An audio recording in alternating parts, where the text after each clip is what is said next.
Sud Radio. Ça va mieux en le disant. Jean Dorido.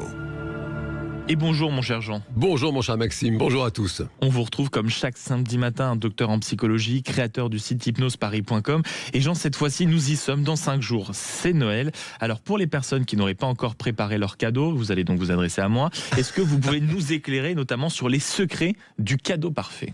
Alors c'est une très bonne question mon cher Maxime, et la psychologie s'intéresse depuis longtemps à ce délicat sujet, le cadeau. C'est une tradition vieille comme l'humanité, et il est important d'y consacrer une certaine réflexion pour éviter notamment les pires quiproquos. Typiquement, souvenez-vous de cette scène de film, on est en 1996, le mari joué par Vladimir Yordanov offre un collier à son épouse Catherine Fro. Oh, encore une laisse?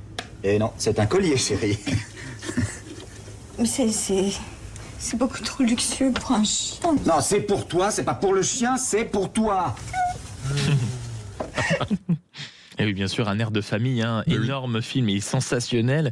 Oui, alors Jean, comment on s'y prend pour éviter justement ce genre de situation ? Comment s'y prend pour faire un magnifique cadeau ? Eh bien, pour faire un magnifique cadeau, Maxime, le meilleur moyen que les psychologues ont trouvé sur le sujet, c'est tout simplement de demander à la personne ce qu'elle aimerait recevoir comme cadeau. La fameuse liste au Père Noël, on n'a jamais rien trouvé de mieux pour être sûr de réussir à faire plaisir. Et en plus, vous obtiendrez dans ce cas-là une double gratification parce que des expérimentations ont observé que le plaisir d'offrir est plus fort encore que la joie de recevoir. Et puis, méfiez-vous aussi des idées toutes faites du genre plus le cadeau est cher, plus il fera plaisir. C'est absolument faux. Soyez simplement attentif à ce qu'attend la personne, à ce dont elle a vraiment besoin, vraiment envie. C'est ça qui lui fera le plus plaisir, sauf, mon cher Maxime, dans un cas particulier, comme toujours, à toute règle, eh bien, il faut une exception. Ah ben justement, quelle est cette exception pour le cadeau ? Eh bien, cette exception, mon cher Maxime, ce sont les chansons.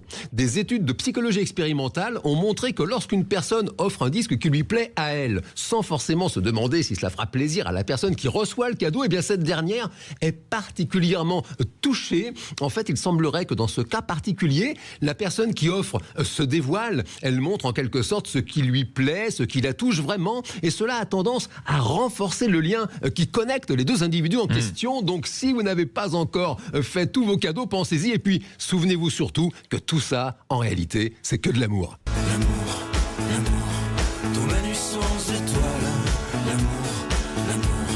L'amour, toujours. L'amour qu'on entend signer Benjamin Biolay. Merci beaucoup, mon cher Jean Dorido. Donc, il y a de la magie en vous. C'est votre dernier livre publié chez Duno. Tiens, ça, c'est un bon cadeau à glisser sous le sapin de Noël, n'est-ce pas ? Et on se retrouve la semaine prochaine, évidemment, cher Jean. Je vous souhaite d'ici là de très belles fêtes.